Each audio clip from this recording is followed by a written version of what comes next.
All across America and around the world, this is Veterans Radio. This is Veterans Radio. And now, your host for today's program, Dale Throneberry. And welcome to Veterans Radio. My name is Dale Throneberry, CW2 type helicopter pilot in Vietnam, 1969. We want to welcome you to our program today. I'm really excited to have you here. As we all know, June is Post-Traumatic Stress Awareness Month, and so we're going to be talking a little bit about post-traumatic stress today. I've got some great guests coming up talking about their programs and what they're doing to help veterans and other people that are suffering from post-traumatic stress. So make sure that you stick around for that. We've got representatives from USAA, Wounded Warriors Project, and we've got an author, Cindy Ross, who's written a book all about hiking as a treatment for post-traumatic stress. So I think you're going to find those very interesting. I'm going to get into that right away, but first I have to make sure that we thank our sponsors. And first of all, that would be Legal Help for Veterans. They specialize in veterans' disability claims. So give Legal Help a call at 800-693-4800. The National Veterans Business Development Council, better known as NVBDC, the nation's leading third-party authority for certification of veteran-owned businesses. If you want to do business with the government or many corporations, you need to be a qualified, certified veteran-owned business. So for more information, go to their website. That's nvbdc.org. The Eisenhower Center, this is their After Impact program, goes beyond awareness campaigns and state-of-the-art imaging to help veterans, first responders, and athletes. They have residents. They have all kinds of different programs there for treatment of TBI, post-traumatic stress, and other traumas. For more information, go to eisenhowercenter.com. The Lieutenant Colonel Charles S. Kettles VA Medical Center here in Ann Arbor. And finally, we've got U.S. Wings, manufacturers of the finest leather flight jackets in the world. For more information, go to uswings.com or give them a call at 800-650-0659. And while we're talking about U.S. Wings, we got to remind you to enter to win the flight jacket. That's right. We're going to be Top Gun 2 movie is coming out, and we are giving away a Maverick flight jacket every month. So next week, actually, during the benefits program, we will be drawing the winner of that flight jacket. So go to our website, veteransradio.net, click on the jacket and register to win. A great jacket, and it's a great opportunity for you. So let's get right into our interview. The first interview coming up, as I mentioned, is that June is Post-Traumatic Stress Awareness Month, and our guest right now are U.S. Navy Vice Admiral retired John Byrd. He's the USAA Senior Vice President for Military Affairs, and we've got a U.S. Army Lieutenant General retired, Mike Liddington, who is the CEO of the Wounded Warrior Project. And they're going to be talking to us about the continued threat of post-traumatic stress. So we're going to get right into that interview right now. Well, we're back here on Veterans Radio today, and as you know, June is Post-Traumatic Stress Disorder Awareness Month, better known as PTSD. And here on Veterans Radio, as you know, over the years we've been talking, we've dropped the D. We think it should be just post-traumatic stress. But according to a 2020 Wounded Warrior Project survey of the wounded warriors it serves, 83% report living with symptoms of post-traumatic stress, and 30% have reported having thoughts on suicide in the last 2 weeks. USAA is an organization founded by military for the military community to include active service members. So USAA is working with the Wounded Warrior Project and other nonprofit organizations to raise awareness of post-traumatic stress, its effects on veterans, families, and resources and information. And joining me on the line right now is from USAA is United States Navy Vice Admiral retired John Byrd. John, welcome to Veterans Radio. Thank you, Dale. Appreciate you having me and appreciate you taking the time to discuss such an important topic. Thank you very much. And also on the line is United States Army Lieutenant General retired Mark Liddington. He's the CEO of the Wounded Warrior Project, and we want to talk about post-traumatic stress a little bit today and some of the things that both of your organizations are doing to help out our current generation of veterans. So let me go to you, Mike. Tell me about the Wounded Warrior Project. I know most of us are familiar with it, but what is it? What is your mission? Dale, thank you. Our mission since 2003 has been to honor and empower our nation's wounded warriors. Today, we serve 190,000 wounded warriors and family members in a variety of free programs that help them heal mind, body, and spirit.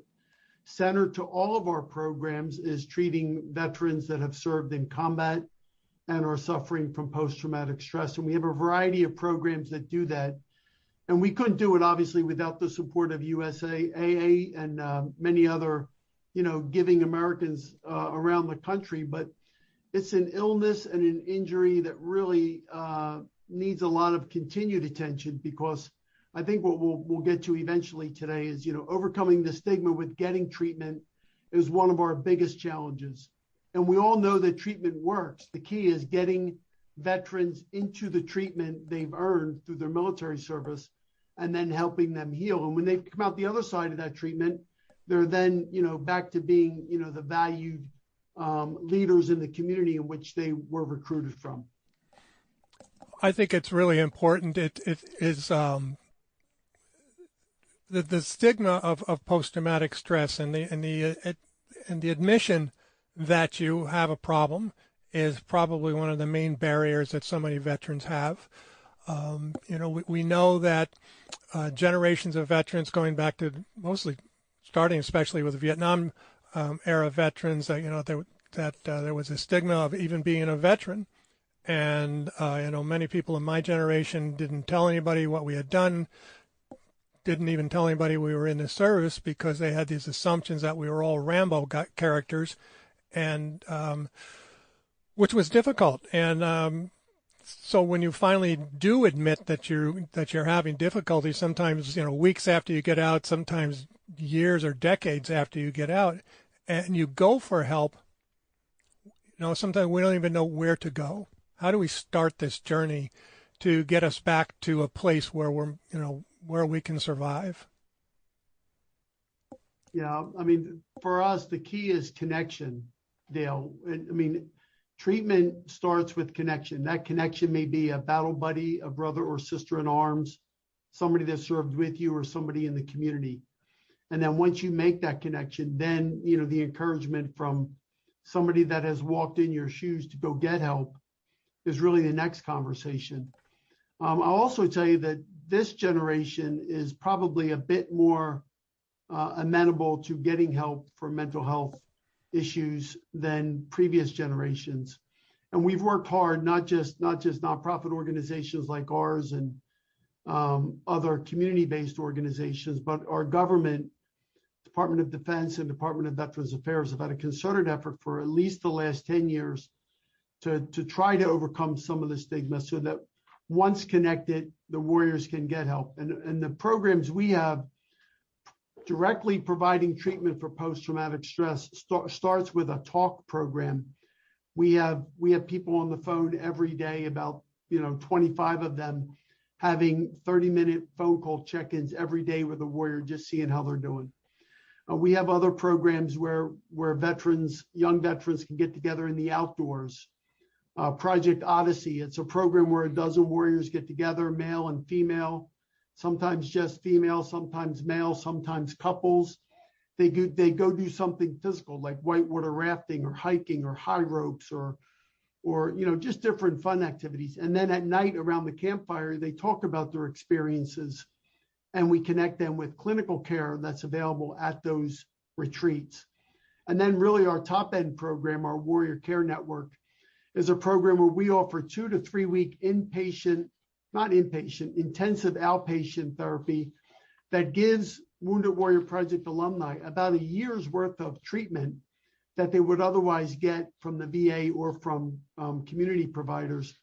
And that treatment includes individual therapy, group therapy, yoga, Tai Chi, nutrition, mindfulness, activities with the family. Families are included, service dogs are invited. The results of that 3-week program are staggering, and you can't believe you can really treat PTS in 3 weeks, but we're finding that you can.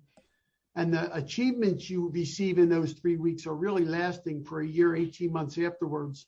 And then connection with community-based programs to continue that treatment. It's a marathon. It's not a sprint. And really, for anybody that's listening to your show today, Dale, if you are in need of treatment, organizations like ours can certainly help.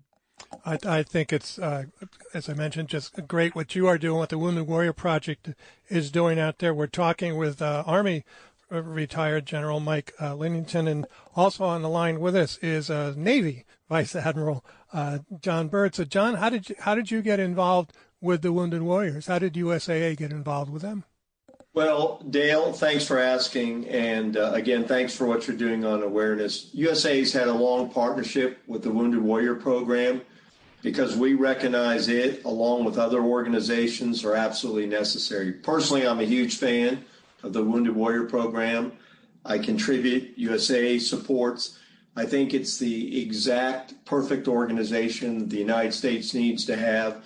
When I hear you reflect back on your experience and we think about how disappointing we were with the Vietnam veterans, the fact that we have organizations like the Wounded Warrior Project that take care of our veterans, and I don't just mean PTS, I'm talking about the whole thing. It goes to our national character on how we treat our veterans. And if we're going to have a successful all-volunteer force, it will not happen unless we take care of families of the fallen and those that are wounded serving our nation. So USA recognize that. We're an advocacy for the military community. While our mission is about financial security of the military community, we certainly understand what underpins that is family resiliency. And you don't have military family resiliency if someone is suffering from PTS. So when I'm hearing Mike discuss the care that they provide, it really warms my heart. We've come such a long way, and we come such a long way because of organizations like Wounded Warrior Project. And I do believe it's having that awareness and then recognizing that the treatment has come so far over the last several years that it can be successful, and then return that family, that individual, to being a resilient member of the community. And that's so important to us as an organization and what we do. So it's a natural fit for us, and we're proud to be a supporter of the Wounded Warrior Project and all it does. Well, I think it's great what USAA has done since its founding years and years and years ago, and trying to help veterans. And the Wounded Warrior Project is just kind of a big giant umbrella over so many local programs that are helping veterans. And that, you know, as Mike, you mentioned, the idea is we have to get the word out that there is help out there for you. And, you know, go ahead. Yeah, that's exactly right. And I'll just say for USAA, for their part, they've been our longest serving and biggest supporters since 2009, probably earlier. I've been a member of USAA, by the way, since I graduated from the military academy. But what they've done in the community support, as Admiral Byrd said, you know, it's not just Wounded Warrior Project, it's the other, 100 organizations they provide that really bring us all together in the community, because in the communities are where the healing takes place. And USAA has been very generous in supporting our community-based activities, our Soldier Ride, our Carry Forward series. They're our national partner for the Carry Forward series, which is a series of 5K walks and runs that veterans can take part of. I mean, we couldn't do what we do without people like USAA and John Byrd and his team. And really, it does eventually, Dale, get down to what's being done in the community. And sadly, our communities didn't take care of our Vietnam veterans like they should have. But, our Vietnam veterans are the staunchest advocates for treatment for young veterans in communities. And I'll just tell you, as a brigade commander going into Iraq and Afghanistan, our Vietnam veterans were the ones that came in and met with our younger troops and our leaders and told us what combat would be like. And, thank God for them, because we really didn't know what we were facing until we had spoken with them. I think that's so important of veterans helping veterans. The various service organizations that are out there are just trying to, the terminology, I guess, is, we have your back when you're in the field, and these organizations like you and VFWs, American Legions, and so forth, we want to let people know that we have your backs now. When you're home, we want to make sure that you get the treatment that you're entitled to, or the benefits that you're entitled to. And, through the financial support of organizations like USAA and some of the very wonderful organizations that are out there that are helping, we're able to get to this generation, and they go through combat so much more intense than people realize. It's not that Vietnam or World War II or Korea were not intense. It's just that these men and women keep going back and going back and going back, and then because of the volunteer aspect of the thing. We've got a quote that we use on Veterans Radio by George Washington that, if we don't take care of our veterans, we're not going to have veterans. And I think through the Wounded Warrior Project and people like USAA, I think we are trying to do the best that we can. I got a little bit off track here. I wanted to talk about the post-traumatic stress that the Wounded Warriors especially are focusing on because of, June being Post-Traumatic Stress Awareness Month. Because we're still losing too many veterans to suicide. Yeah, Dale, that's exactly right. 20 a day is the VA statistic, and I frankly think that number is a little low. But sadly, only 6 of the 20 that take their lives, of the veterans that take their life every day, are even getting care from the VA. So the other 14, rely on programs like ours and others, and there's a whole host of them across the country that help them connect and heal. And it's why the responsibility for integrating young veterans back into the community doesn't always land on the steps of the VA. The VA has an important part of that, obviously, in the healthcare and the benefits they provide, the GI Bill, the opportunities for employment and job training are all fabulous programs. But eventually, veterans, when they leave the military, they go back right where they came from. And how well they're received back in their community, and nonprofits and faith-based groups and others in the community are really what help them, not just survive but thrive.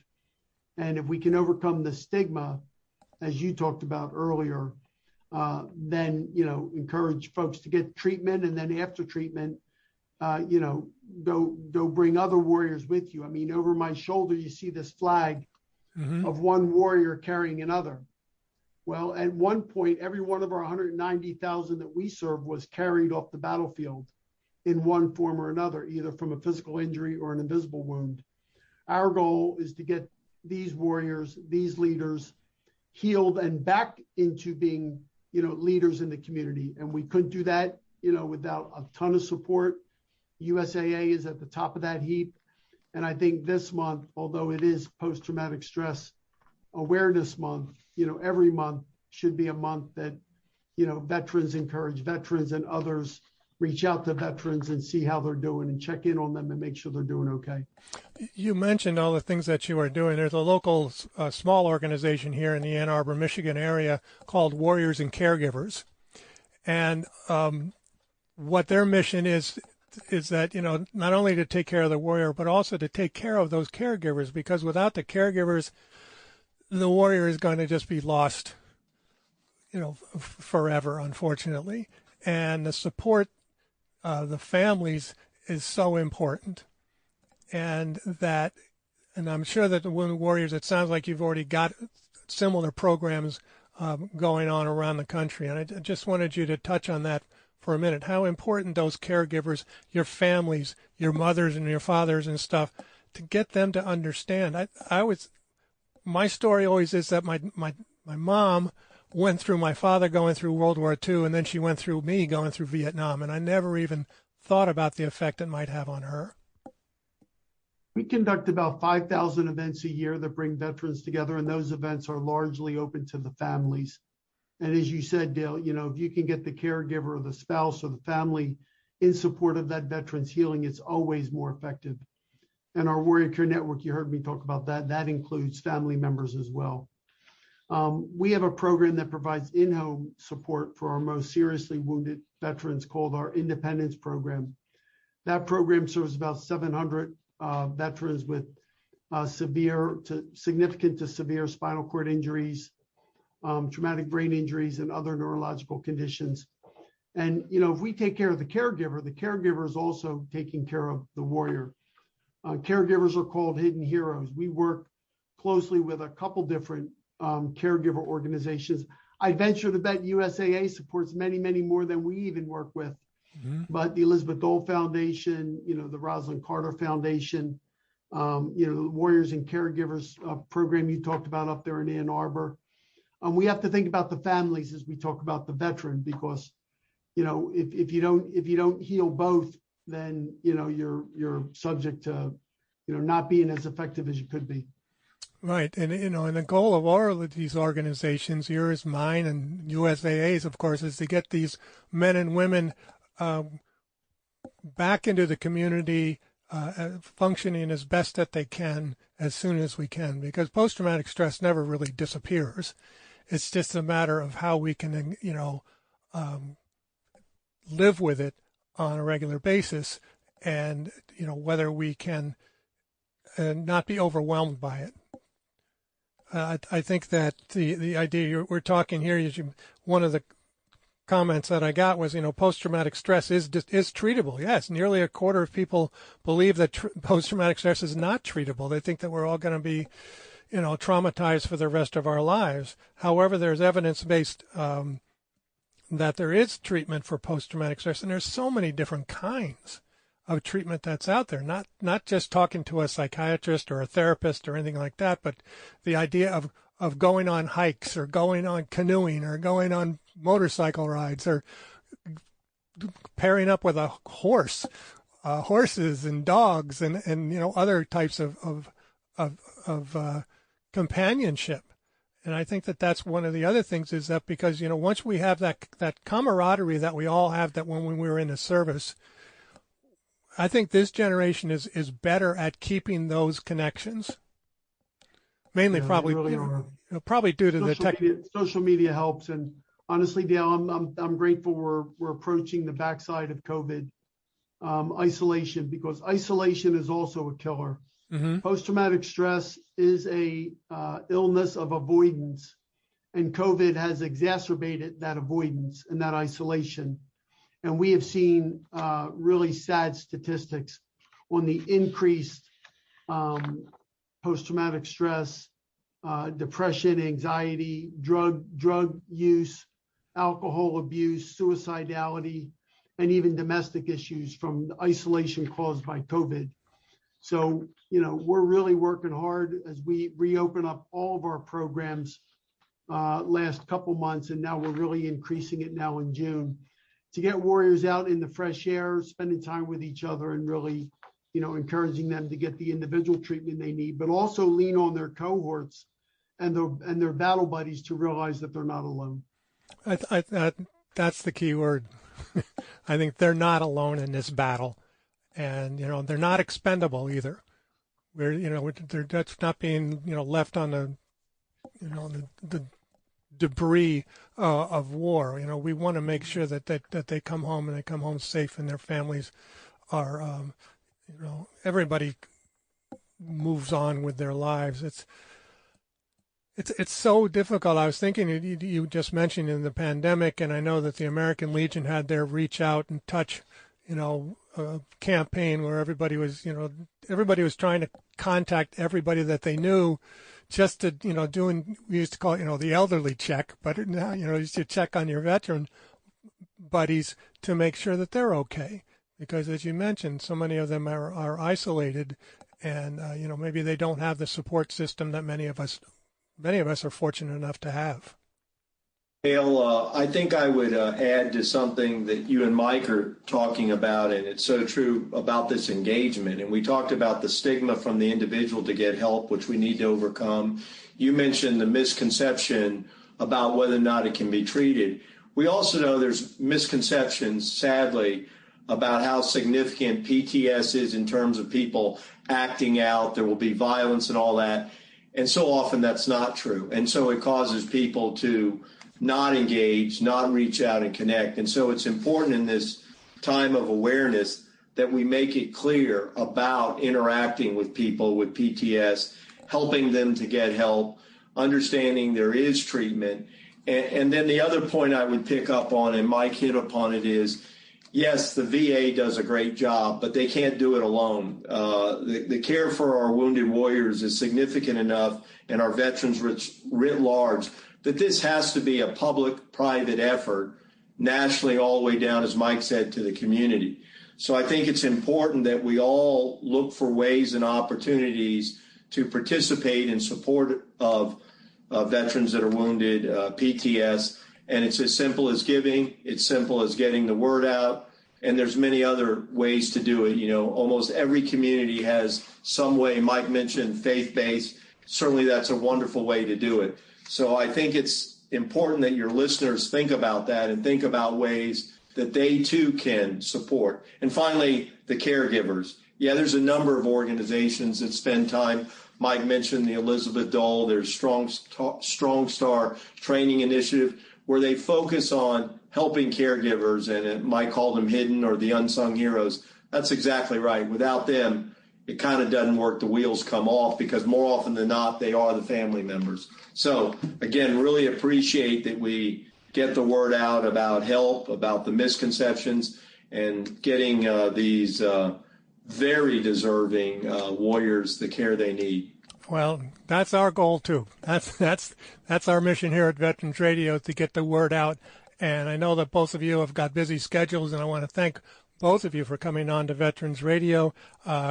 Retired Vice Admiral John Byrd, USAA Senior Vice President of Military Affairs, and also retired Army Lieutenant General Mike Leamington, CEO of the Wounded Warrior Project. I encourage our listeners to go to the Wounded Warrior Project to find out maybe there's something there that they can help you with as well. And, of course, if you want to get some really good insurance, you go to USAA. I want to thank you both gentlemen for being on our program today. I look forward to talking to you again in the future. Thank you very much. Thank you, Dale. And Mike, thank you for all you do at Wounded Warrior Project. Thank you, Dale. Thank you, John. Thank you. All right, we'll be right back after this message here on Veterans Radio. The Medal of Honor is the highest award for valor in combat given a member of the Armed Forces of the United States. There have been over 3,400 recipients of the nation's highest award. This is one of them.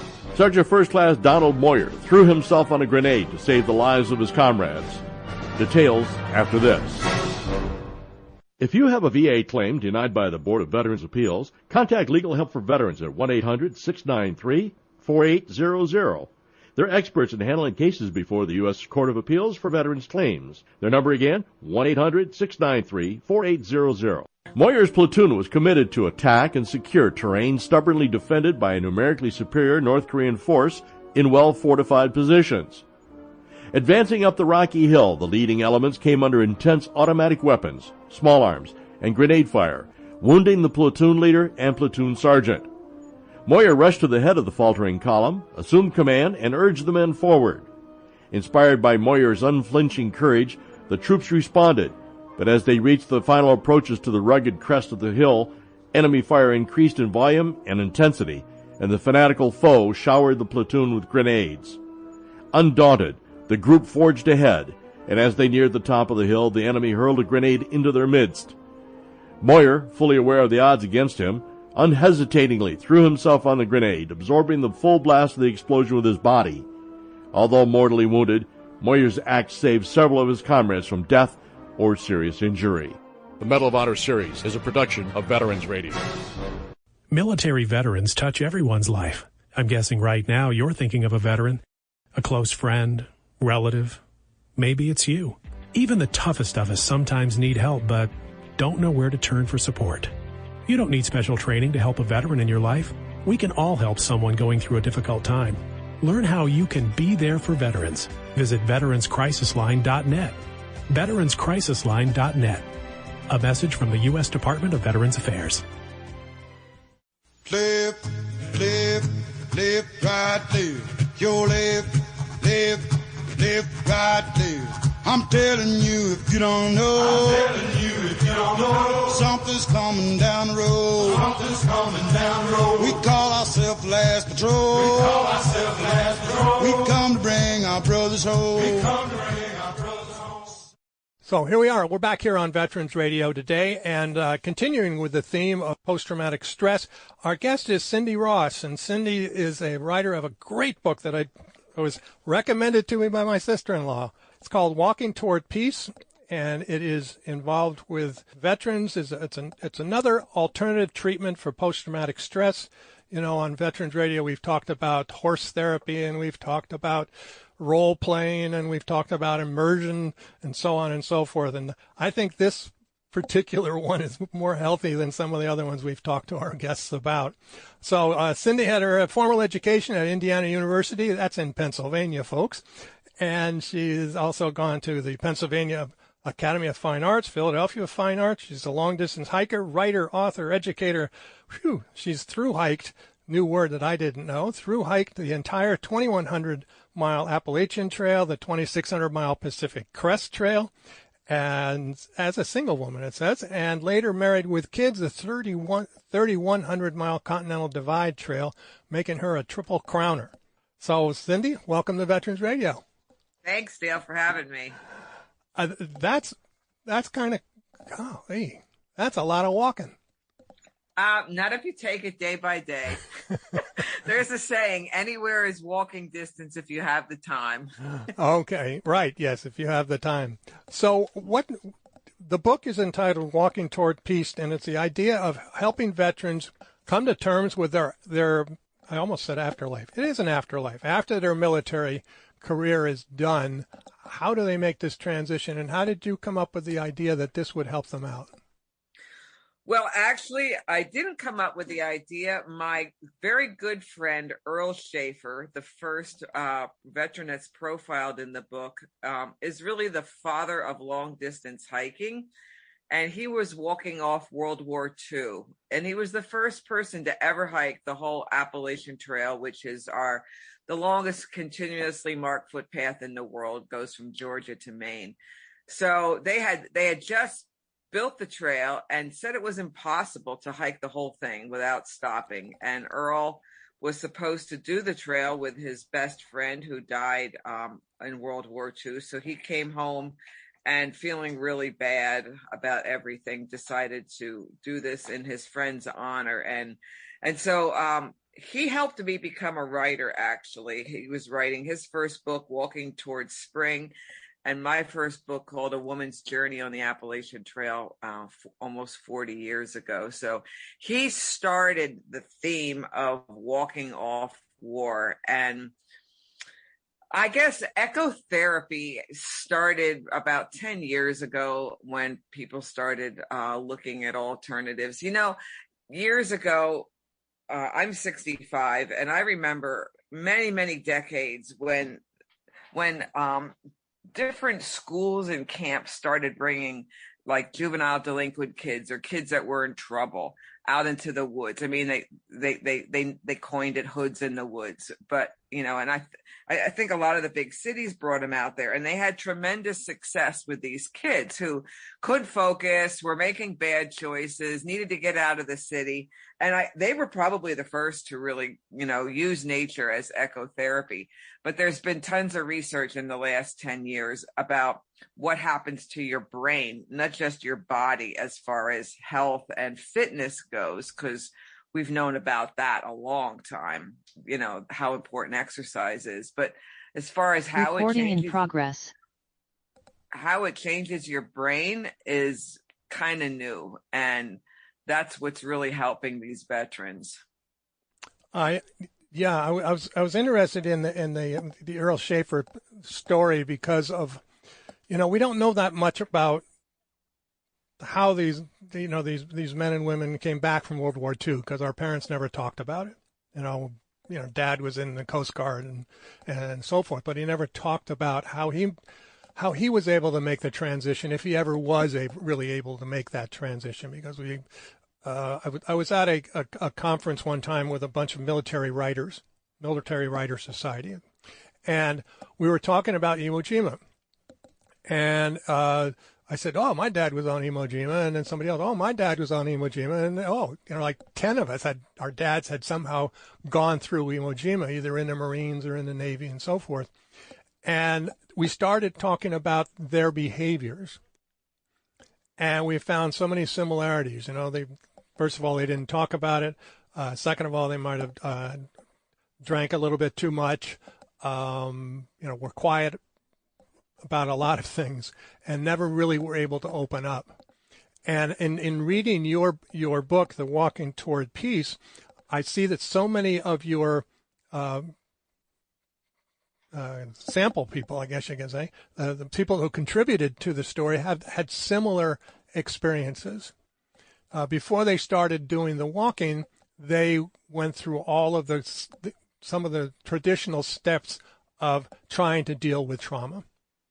And could you address that a little bit? Because that was something that really jumped out at me. Well, you know, if a veteran is smart and cares about himself, he will get some help. And so a lot of these guys have already gone to the VA for help, and they get a lot of help there. You know, everything depends on which particular VA you go to and who's there and what they believe in and what kind of advanced techniques they use, and, you know, cognitive behavior therapy. And there's just all kinds of great psychological therapy, but they are in love with prescribing meds. And some of these guys that left in Georgia to hike the trail were on up to 12 different meds, which no one's ever said they felt great on 12 different meds.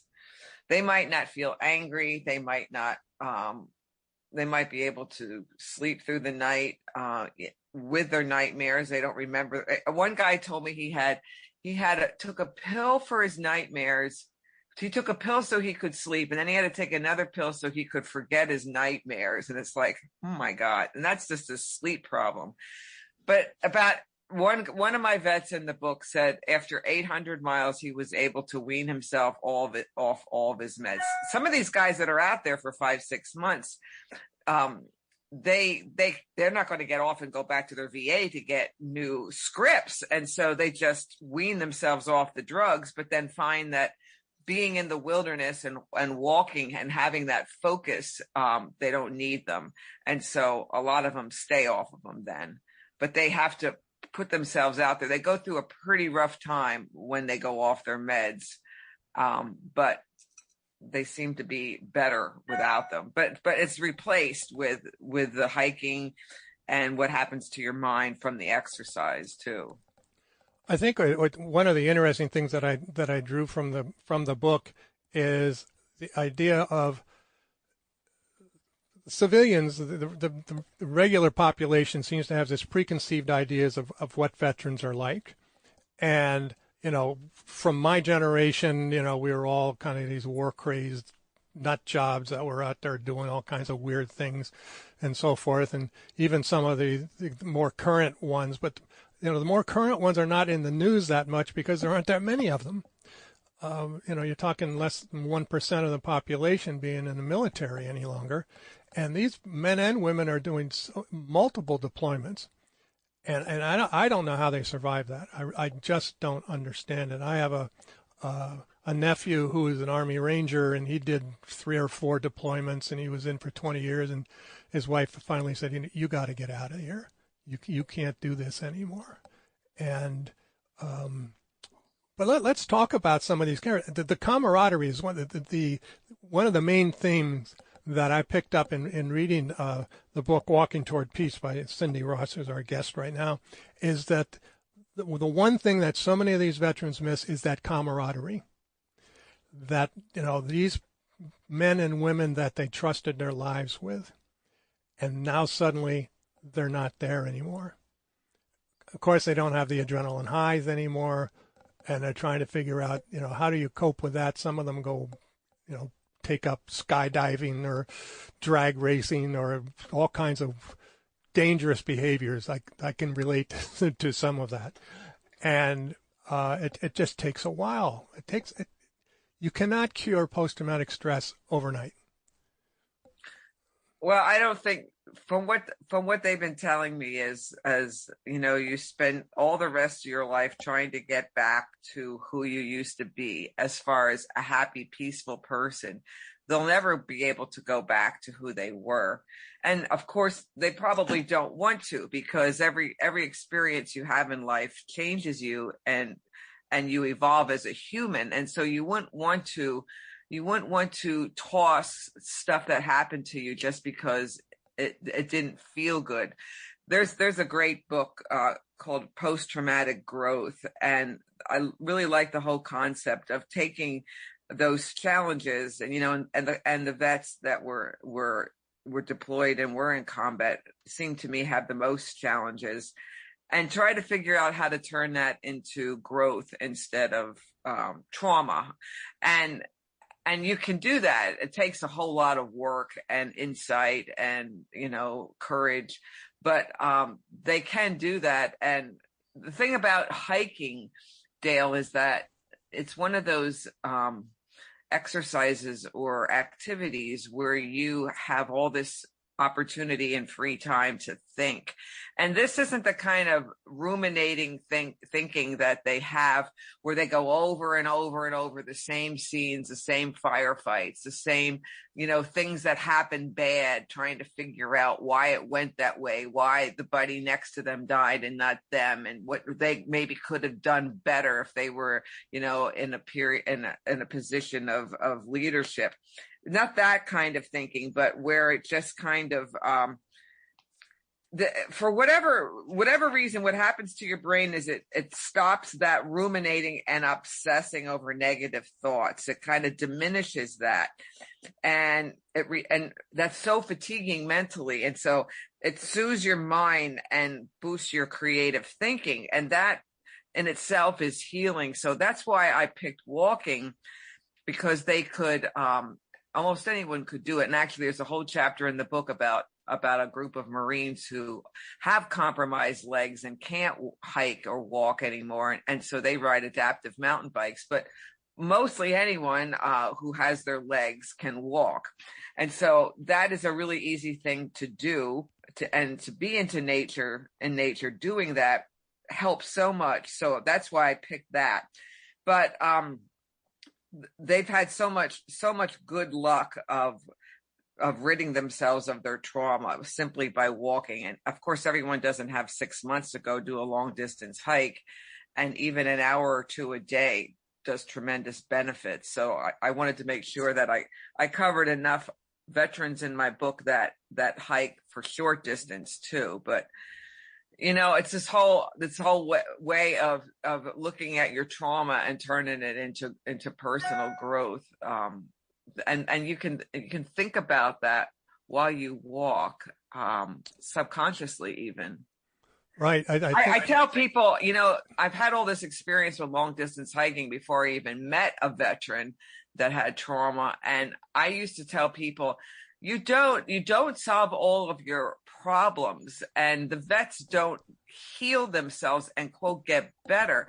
But what you do is over time you come to accept things. You accept your past, you accept yourself, you accept your decisions.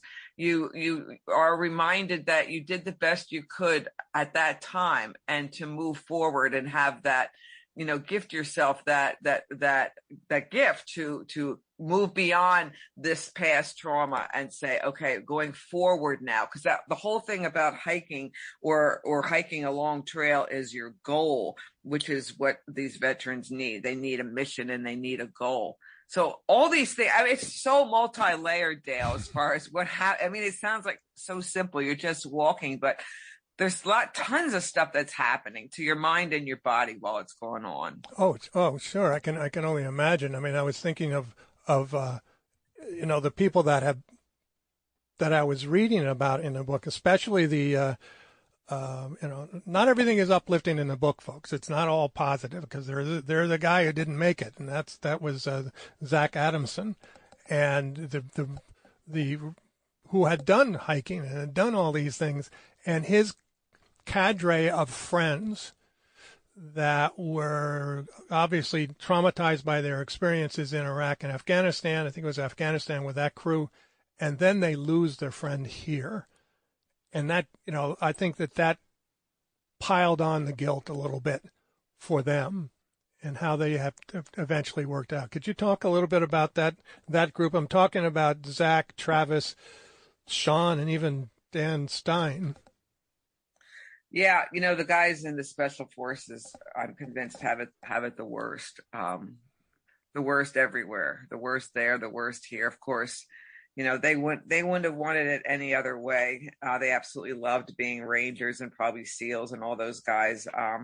they're a different kind of human, and because of it, they've got a different level of, of angst and trauma that they've got to deal with now, because everything was so much more extreme. And as far as Zach Adamson goes, they talk about this whole reentry problem of a long distance hiker, because, you're out there a long enough period, Dale, and, of course, you're walking with everything you need on your back to survive. So material things and creature comforts don't exist. They don't matter. I mean, you might wish you had a bathtub every now and then, but you don't, and you can deal with it. So life is distilled down to its simplest, ways to survive. And then you come back into society and everybody thinks you ought to do this and look like that and, get rid of your beard and get a full-time job. And it's like, wait a second, I just had this incredible life-changing experience, and you want me to take the piece of puzzle that I used to be and just kind of fit it back into the whole shooting match. And I can't do that. I'm not that same person. And the same thing happens to them when they go to war and they're in the military.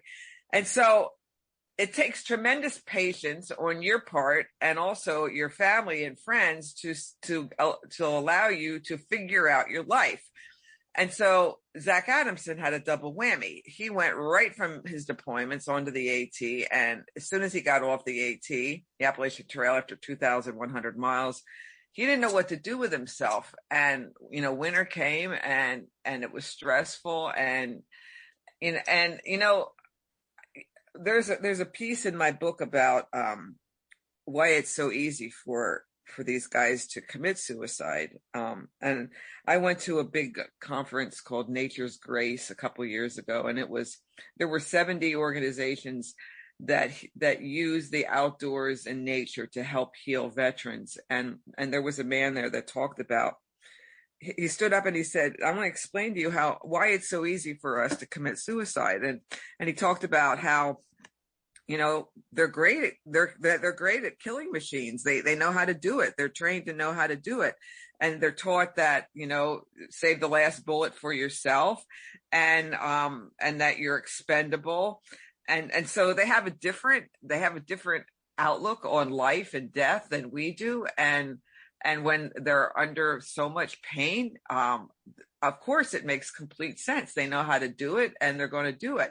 So that just was amazing to me, how much easier it could be for them to commit suicide than the normal person because of their training. And I thought, wow, no wonder you guys go there. If they don't go there and commit suicide, I can't tell you how many of them I talked to said, we think about it a lot, like all the time, like maybe every day, but we don't do it, but we think about it, which that shocked me too. So it's not that surprising to find out that just because Zach Adamson hiked 2,100 miles, he wasn't fixed. They say that was the first 2,100 miles towards healing, and he needed more. Mm-hmm. And, like Travis, his gun captain, he's hiked all three of the trails too, and hiked all over the world, and then found a wonderful woman who loves and supports him, which goes leaps and bounds towards healing, and then transitioned into being an amazing firefighter, just off the charts service and his ability. And now, it's got the high adrenaline, he's giving back, he has a sense of purpose. And so he has gone so far in his healing because of all those things. And so Zach just, he just didn't stay at it enough. But it's not, all the guys in my book have dozens of friends, some of them, that have come back from the war and killed themselves. It's just, the list is just forever. It's so disturbing and sad for them to lose their buddies here.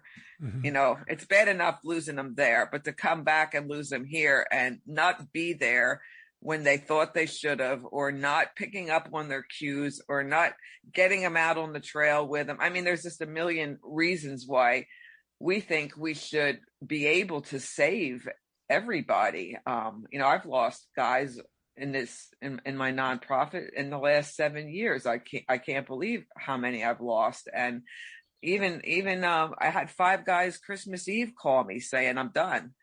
We're playing 500 rummy, and I put my one buddy on speakerphone because I think he's calling to say Merry Christmas, and he's telling me he drank 2/3 of a bottle of moonshine and he's had it. And it's like, hold on there. I'm going to leave the card game. We're going to have a talk and talk you off the cliff. I mean, my background's fine arts painting, and I'm a writer. I'm just their storyteller. But because you get involved with people's lives and care about them, you are now that the only person they might have to talk them off the cliff, and you are not going to desert them at that time. So as far as Zach Adamson goes, he just needed more. You just have to convince them to keep trying and not quit and go back into therapy or go on another hike or, try to find something. Such a big part of their problems, Dale, is that, they're on disability. They can't or they don't need to work anymore because they get some income from their disability. And so they have nothing to do. And after, the longer they were deployed and the more extreme of their mission, they've got to have something important to do. They have to have a mission, and they have to have people that need them. And how long can you survive if you feel that kind of hopelessness, that there's nothing left for you? We've encouraged guys to start being organic farmers. They've got wonderful veterans farming programs and things there's all kinds of things they could do, not for money, but just for purpose. But it takes a while to figure out, what you love to do. What my one vet, he's in his late 40s. He's working as a veteran farmer, organic farmer, and just started growing mushrooms at this one place. And, he never grew a leaf of lettuce in his life until now. And he's just happy as can be finding this new, project and mission. But you have to gift yourself the time to figure your life out, coming back from combat and coming back even from a long trail. It takes your whole life to figure out what your purpose is here. Well, like they say, life is one big adventure, and it just keeps, it evolves, it changes daily. You never know what's going to happen. I'm going to need to have you back on, and obviously, because I want to talk more about these things. We've got about 3 minutes left. Could you tell me? Oh my God, I'm sorry. No, that's all right. I just went off there, but that's important stuff to know. Is that it's such an important question, and it explains so many things. Really, I wrote a whole book about it, so I could talk a long. That's right. No, you can tell there's a lot of passion in this whole thing, in your love for veterans and that community, and how to help these young men and women who have been through so many things. One of the things I noticed in the book was you talked about, non-white veterans and how they don't even know what the outdoors are like. In many cases, especially inner city, as you mentioned, while you were telling that story at the beginning, I was thinking of all those fresh air fun things that they used to have in New York when I was growing up. Get the kids out of the city, get them in, out to to the lakes and so forth, and the kind of reluctance. And I can't remember his name off the top of my head, but there's one that you took out on a lake, and he kayaked for the very first time. And he just thought it was the most awesome thing he'd ever seen. Yeah, it's really gratifying to be able to share that with them, And when we work with the rec therapists at the VA hospitals, they always made them go around the campfire and talk and share what the last couple hours in the woods meant to them. And, invariably, there's a couple of them that are crying and saying it was the best day of their lives. And it's like, guys, you can do this on your own. I do this every day. This is accessible. I'm so privileged to be able to show you this world, but I want you to go there. You don't need me to babysit you. I just want to open it up to you, and then you access it. Take your family out, because all these, their families are struggling with post-traumatic stress along with them. Oh, so sure. They all need to go out there. just unbelievable, the ability for nature to heal.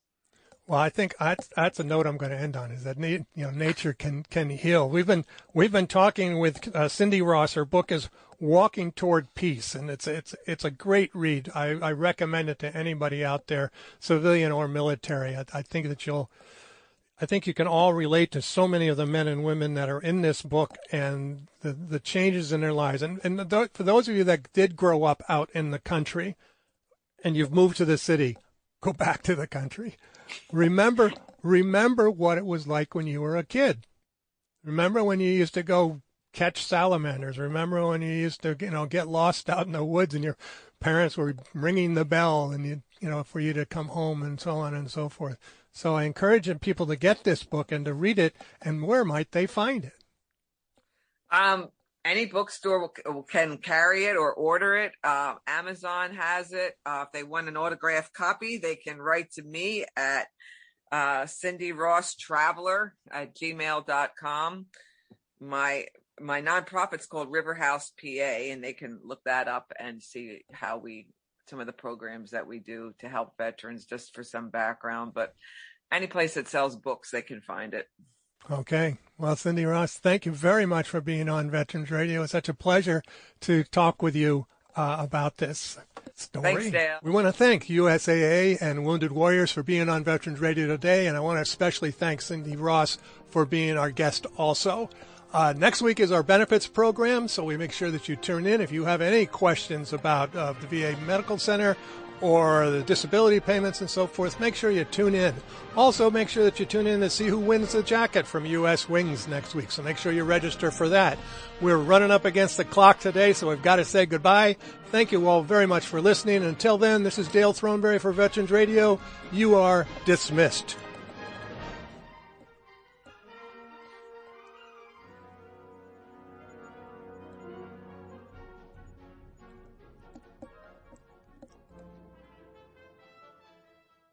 With the Lucky Land Slots, you can get lucky just about anywhere.